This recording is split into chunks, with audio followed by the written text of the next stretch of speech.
बिस्मिल्लाहिर्रहमानिर्रहीम। अस्सलाम वालेकुम। जैकब न्यूज़ सां मां आहियां आबिद अली मंगरियो। पेश आहिनि हिन वक़्त जूं हेडलाइंस।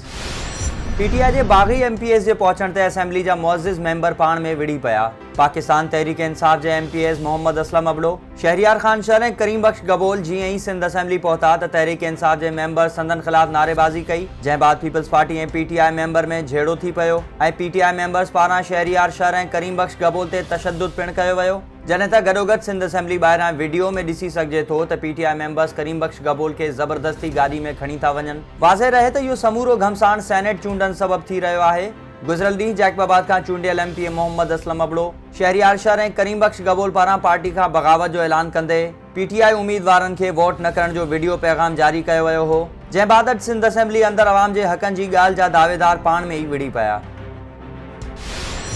जैकबाबाद में 10 ॾींहं अॻु फोरन हथां ज़ख़्मी थियल नौजवान कराची में फौत, वारिसनि जो लाश रखी एहतजाज। सिविल लाइन थाणे जी हद में फुर दौरान मज़ामत करण ते फोरन पारां गोली हणी ज़ख़्मी कयल नौजवान इफ्तिखार अली लाशारी कराची में फौत थी वियो। वाक़े ख़िलाफ़ नौजवान जे वारिसनि पारां ट्रिकुंडे बाग वटि क़ौमी शाहराह ते लाश रखी पुलिस ख़िलाफ़ एहतजाज कयो ऐं हद जे एसएचओ ख़िलाफ़ सख़्त नारेबाज़ी कई वई। नौजवान जे वारिसनि जो चवणु हो त असांजे नौजवान खां फुर कंदड़ जवाबदार 10 ॾींहं गुज़रण बावजूद पुलिस गिरफ़्तार न करे सघी आहे। उन्हनि घुर कई त एसएचओ सिविल लाइन ख़िलाफ़ कार्रवाई करे जवाबदार गिरफ़्तार कया वञनि। जैकबाबाद में नूरवाह भरिसां कार ऐं मोटरसाइकिल में टक्कर, हिकु ॼणो फौत। ॻोठ सेवो दड़ो वासी डॉक्टर अरबाब मायरी खे हादसे बाद ॻणती जोगी हालत में लाड़काणे मुंतक़िल कयो वियो, जिते हू ज़ख़्मनि जा सूर न सहंदे फौत थी वियो। सुल्तानकोट वेझो घर जी भित किरण सबबु नींगर दबजी फौत। ॻोठ खान मोहम्मद खान में पोरियत मुमताज़ मीर बहर जे घर जी भित ओचितो किरी पई, जंहिं सबबु घर में रांदि कंदड़ संदसि 4 वरहनि जो मासूम पुटु न्याज़ मीर बहर दबजी फौत थी वियो। बलोचनि जे सकाफ़ती ॾिहाड़े जे हवाले सां सिंध ऐं बलूचिस्तान में तक़रीबूं ऐं रैलियूं। बलोचिस्तान जे गादी वारे शहर कोयटा समेत कलात, खुज़दार, तुरबत ऐं ॿियनि शहरनि में हीउ ॾिहाड़ो मल्हायो वियो, जिते रिवायती लिबास पहिरियल शहरी बलोची गीतनि ते रक़्स पिणु कंदा रहिया।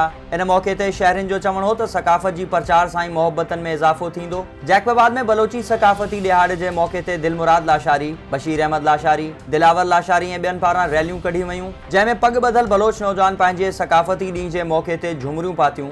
सोबतपुर में बलोच सकाफ़ती ॾिहाड़े जे हवाले सां मुख़्तलिफ़ तक़रीबूं मुनक़िद कयूं वयूं ऐं रैलियूं कढियूं वयूं, जॾहिं त मुख्य तक़रीब क्रिकेट ग्राउंड में थी, जंहिंजो महिमान ख़ासि एसी अब्दुल करीम बुगटी ऐं डीएसपी जान मोहम्मद खोसा हुआ। तक़रीब में शरीक नौजवाननि पोढ़े तोड़नि पकनि बलोची वेज़ ज़ेब तन करे पंहिंजी सकाफ़त सां मोहब्बत जो इज़हार कयो। डेरा अलायार में बलोची सकाफ़ती ॾिहाड़ो जोश ऐं जज़्बे सां मल्हायो वियो। बलोच सकाफ़ती ॾिहाड़े जे मौक़े ते बलोच नौजवाननि पकनि पोढ़नि तोड़े ॿारनि बलोची लिबास पहिरे पंहिंजी सकाफ़त सां मोहब्बत ऐं एके जो इज़हार कयो ऐं झुमरियूं पिणु हयूं। इन मौक़े ते चीफ मुक़द्दम हाजी मोहम्मद रफ़ीक जतोई, एहसानुल्लाह खोसो, अब्दुल रसूल बलोच, रज़ाक बंगुलज़ई ऐं ॿियनि चयो त बलोच क़ौम जी तारीख़ ऐं सकाफ़त खे उजागर करण लाइ नौजवान नसल खे सकाफ़त खां वाक़िफ़ करणो पवंदो। अदालती मनानामे बावजूद आबपाशी खाते जा मुख़्तलिफ़ इलाइक़नि में ऑपरेशन जारी, केतिरा ई घर ड्राहे पट। बुलड़ी शाकरी वेझो फाल मोरी खां पोइ अलीपुर वटि पंजारी केनाल जे कपरनि ते क़ाइमु आबाद 100 खां वधीक घरनि खे ड्राहे पट कयो वियो, जंहिं सबबु मुतासिर खुलियल आसमान ऐं वणनि जे हेठियां वेहण ते मजबूर आहिनि। दरिया खान मरी में नुसरतवार रेगुलेटर भरिसां आबपाशी जी ज़मीन तां कब्ज़ा हटाइण लाइ ऑपरेशन कयो वियो। 50 खां वधीक घर ड्राहे पट करे छॾिया, जंहिं सबबु केतिरा ई माण्हू बेघर थी विया ऐं खुलियल आसमान हेठि वेठल आहिनि। हाल में आबपाशी खाते एसी जी मौजूदगी में शाख जे कपरनि ते मौजूद घर, वाड़ा, होटल ऐं दुकान ड्राहे छॾिया। ऑपरेशन दौरान घर ड्राहण महिल औरतूं पाक किताब ऐं मुक़द्दस तस्वीरूं खणी आयूं, पर तंहिं बावजूद घर ड्राहे पट कया विया। एसडीओ आबपाशी मज़हर मेमण जो चवणु हो त अदालती हुकुम ते कार्रवाई करे रहिया आहियूं।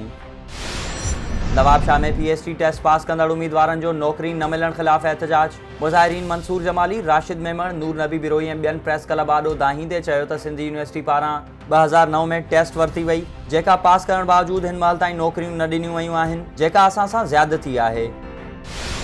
कंदकोट जे सराफा बाज़ार में एफआईए एहलकारनि जी सराफा यूनियन जे सदर जी दुकान ते चढ़ाई। सादा कपड़ा पहिरियल एफआईए जे अमलदारनि पुलिस जी मदद सां सोनारकी बाज़ार जे सदर हुज़ूर बख्श मुग़ल जी दुकान ते चढ़ाई करे बिना इतला ते तलाशी वठंदे दुकान जी भञ-ड्राह कई। एफआईए अमलदारनि जे अहिड़े अमल ख़िलाफ़ सोनारनि सराफा बाज़ार बंदि करे एसएसपी ऑफिस आॾो धरणो हयो, जिते एसएसपी पारां खेनि ख़ातिरी कराई वई, जंहिं बाद हुननि एहतजाज मुलतवी कंदे दुकान खोलिया।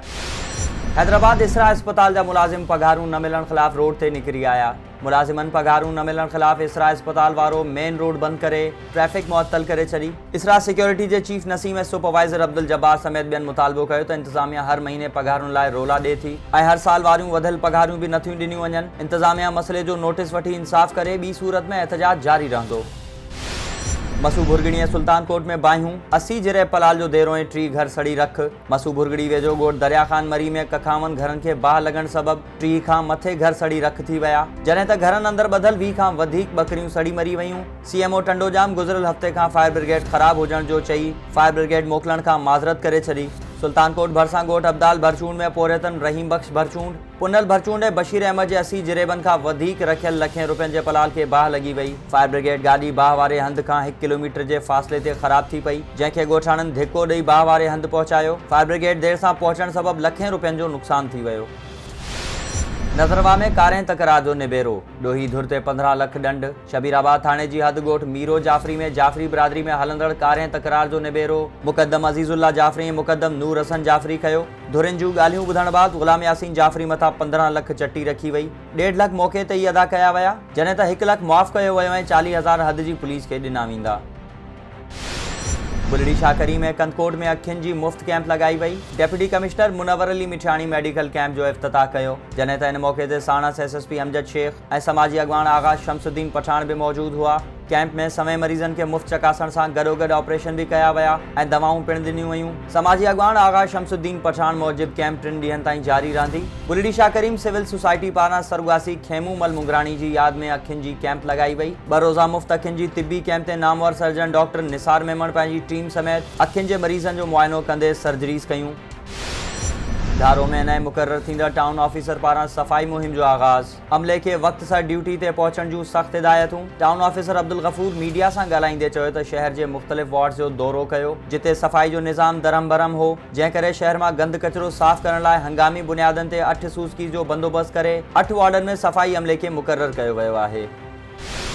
काजी अहमद में सियाल बिरादरी विच में झेड़ो, पोरियत ज़ख्मी, अस्पताल मुंतकिल। ज़ख्मी अली हसन सियाल मूजिब भाइटे मुमताज़ सियाल, इरफान सियाल ऐं ॿियनि बिना कारण हमलो कयो आहे। मुमताज़ सियाल जो चवण हो त अली हसन सियाल मुंहिंजो चाचो आहे ऐं मूं वटि रहंदो हो, जंहिंखे रिक्शा वठी ॾिनो ऐं हाणे हू रिक्शा वापसि घुरण ते ड्रामो करे रहियो आहे।